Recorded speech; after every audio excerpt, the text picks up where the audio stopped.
آپ کو ہے دباؤ حکومت کے اوپر کہ جلد الیکشن میں جایا جائے، اکتوبر میں الیکشن کرائے جائیں، اور آپ کی طرف سے یہ کہا گیا ہے کہ پھر نواز شریف کی واپسی کا راستہ ہموار ہو، انہیں راہداری ریمانڈ بھی ملے، ضمانت بھی ملے راہداری، اور اس کے بعد جو ہے ان کے کیسز کے فیصلے بھی ہوں اور انہیں کیمپین کرنے کی بھی اجازت دی جائے اور لیول پلینگ فیلڈ ہو، تو پھر ہم الیکشن میں جانے کے لیے تیار ہیں۔ دیکھیں، یہ کولیشن گورنمنٹ ہے، یہ دباؤ اگر آئے تو کولیشن گورنمنٹ پہ آئے گا۔ ایسا کیا دباؤ آئے گا؟ اور یہی دباؤ جو ہے یہ ملک کے مسائل کا باعث بنتے ہیں۔ یہ ہمیشہ جو ملک کے معاملات ہیں، حکومت کے معاملات ہیں، وہ آپ آئین پر چھوڑ دیں، وہ آپ سیاسی جماعتوں پر چھوڑ دیں کہ وہ کیسے ان کو کرتے ہیں۔ اگر ہم یہ دباؤ جس طرح آج جو کورٹ میں ہوا ہے، کیا یہ ملک کے مفاد میں ہے؟ کیا اس سے ملک کی ساکھ میں اضافہ ہوا یا جوڈیشری کی ساکھ میں اضافہ ہوا، یا کیا معیشت کو اس سے استحکام ملے گا؟ ہمیں جو فیصلے بھی آج ضرورت اسی بات کی ہے کہ ہم سب کو احساس ہو کہ ہماری آئینی ذمہ داریاں کیا ہیں اور ہماری ملکی ذمہ داریاں کیا ہیں۔ مگر آپ نے ظاہر کورٹ کے اندر اپنا مقدمہ رکھا، کورٹ نے آپ کی استدعا مسترد بھی کی، اور آج جو فیصلہ آیا ہے وہ واضح طور پر اس بات کی طرف اشارہ کر رہا ہے کہ باقاعدہ طور پر ایک جواب ہی ہے عدالت کی طرف سے کہ 11:30 بجے ہوگا، گورنر حلف لے گا، نہیں لے گا تو صدر پاکستان اس بات کو یقینی بنائیں، اور رولنگ کو بھی غیر قانونی قرار دیا گیا ہے، اقدامات کو بھی نیا چیف منسٹر آ کر دیکھ لے۔ آپ نہیں سمجھتے اگر کسی بھی قسم کا کوئی دباؤ بھی آپ لوگوں نے ڈالنے کی کوشش کی تھی تو وہ بیک فائر ہی کیا ہے؟ نہیں، دباؤ کی بات نہیں ہے۔ ہم نے اپنا موقف بڑا واضح رکھا کہ فل بینچ ہونا چاہیے۔ یہ جوڈیشری جو ہے یہ پارلیمان کی ڈومین میں داخل ہو رہی ہے، پارلیمان کے جو فیصلے ہیں اس کو چیلنج کر رہی ہے، اس پر فیصلہ کر رہی ہے۔ تو ضرورت یہ تھی کہ ایک بڑا بینچ ہوتا، فل بینچ ہوتا، وہ فیصلہ جو ہے اس کو تاریخ بھی قبول کرتی، اس کو پاکستان کے عوام بھی قبول کرتے۔ تو یہ آج تو وکیل تو حالت یہ ہے کہ بینچ دے کر بتا دیتے ہیں فیصلہ کیا آئے گا، عام آدمی بتا دیتا ہے جی فیصلہ یہ آئے گا۔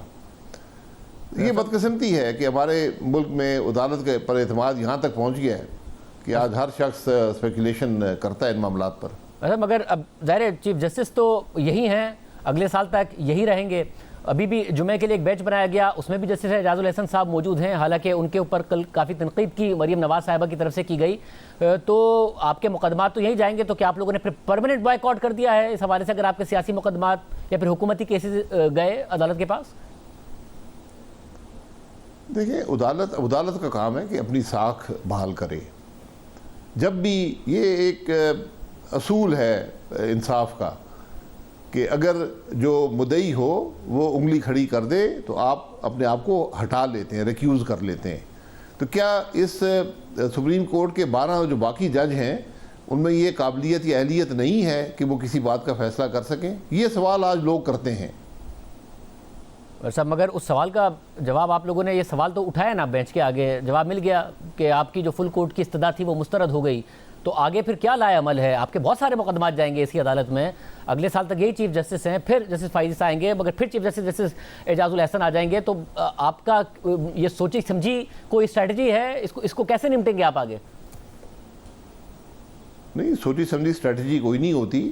ہم نے تو جو عدالت کی کمپوزیشن تھی اس کو کمپیئر کیا، جو نوعیت تھی اس کیس کی، جو اس کی اہمیت تھی، جو اس کی آئینی حیثیت تھی، ہم نے اس کے مطابق یہ کہا کہ ضرورت یہ ہے کہ فل بینچ ہو، کیونکہ جو کمپوزیشن تھی اس کورٹ کی وہ متنازع بن چکی تھی ماضی کے فیصلوں میں بھی، اور جو کنڈکٹ رہا ہے ان معاملات میں ججز کا۔ تو ہم نے یہی کہا کہ آپ ایک فل بینچ بنا دیں تاکہ اس فیصلے پر کوئی انگلی نہ اٹھا سکے۔ صاحب مگر اب مسئلہ یہ ہے کہ اس سارے معاملے میں آپ لوگوں نے، آپ کو نہیں لگتا کہ آپ لوگ بیانیہ بنانے میں بھی اور آواز اٹھانے میں بھی لیٹ ہیں؟ آپ خود کہہ رہے ہیں کہ زبان زد عام تھی یہ بات، ظاہر سوشل میڈیا پر جو سپریم کورٹ کو صحافی کور کرتے ہیں وہ کوئی 6 مہینے سال سے یہ بات اٹھا رہے ہیں کہ کس طریقے سے بینچز بن رہے ہیں اور کس طریقے سے فیصلے آ رہے ہیں، فیصلہ آنے سے پہلے وہ پیشگوئی کر دیتے تھے۔ عمران خان صاحب تو بہت پہلے خطرے کو دیکھتے ہوئے بیانیہ بنا دیتے ہیں، کوئی گراؤنڈس نہ بھی ہوں تب بھی انہوں نے الیکشن کمیشن کے خلاف ایک پورا کا پورا بیانیہ کھڑا کر دیا ہے، غلط حقائق پر بھی بیانیہ کھڑا کر دیتے ہیں۔ جب چیزیں سامنے تھی آپ لوگوں نے لیٹ کیا ہے اس سارے کے سارے معاملے میں؟ آپ لوگوں کی سیاست کافی پیچھے ہے بیانیے میں، آواز اٹھانے میں، خطرے کو دیکھنے میں، اور خطرے کو دیکھتے ہوئے حقائق کو مد نظر رکھ کر منظر عام پر آنے میں آپ لوگ کافی پیچھے ہیں عمران خان صاحب سے سیاسی اسٹریٹجی میں۔ جی، میں آپ سے اتفاق کرتا ہوں، ہم سے جھوٹ نہیں بولا جاتا، ہم سے جھوٹے بیانیے نہیں بنائے جاتے۔ ہم سے پاکستان کے عوام کو دھوکہ نہیں دیا جاتا. تو جھوٹے بیانی ہم سے نہیں بنیں گے, نہ ہم عوام کو دھوکہ دینا چاہتے ہیں. حقائق عوام کے سامنے رکھنے کی ضرورت ہے. بیانیے سے ملک نہیں چلتے, یہ ٹویٹ سے ملک نہیں چلتے.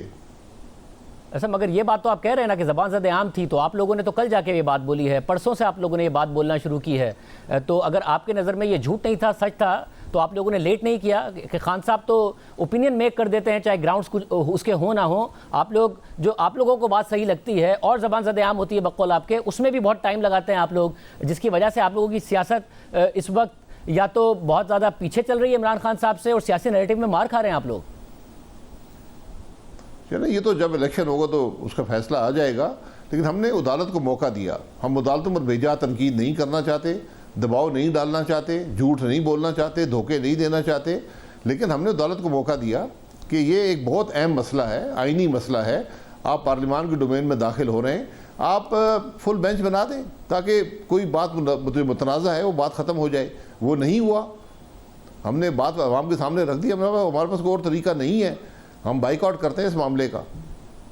صاحب تو اب آپ کیا کوئی بیانیہ اس وقت ڈھونڈ رہی ہے پھر نون لیگ آگے جا کے پوری آپ کی جو پولیٹیکل کیمپین کا بیانیہ ہوگا وہ صرف, کیونکہ ابھی مریم اورنگزیب صاحبہ بھی کہہ رہی تھی کہ جو عدلیہ کی آزادی کا معاملہ تھا وہ عدلیہ کی آزادی کی تحریک ہی دوبارہ شروع ہو گئی ہے, تو یا پھر جو اسٹیبلشمنٹ کے خلاف آپ کا بیانیہ تھا وہ بھی کہیں نہ کہیں نون لیگ ڈھونڈ رہی ہے کہ جی ہمیں حکومت نہیں کرنے دی جا رہی, یا پھر ہمیں پھنسا دیا گیا اور یہ معاملات ہوئے, ان کے اوپر بھی نون لیگ سوچ رہی ہے جو کہ انصار عباسی صاحب کی بھی رپورٹ پہ کہیں نہ کہیں دیا ہے.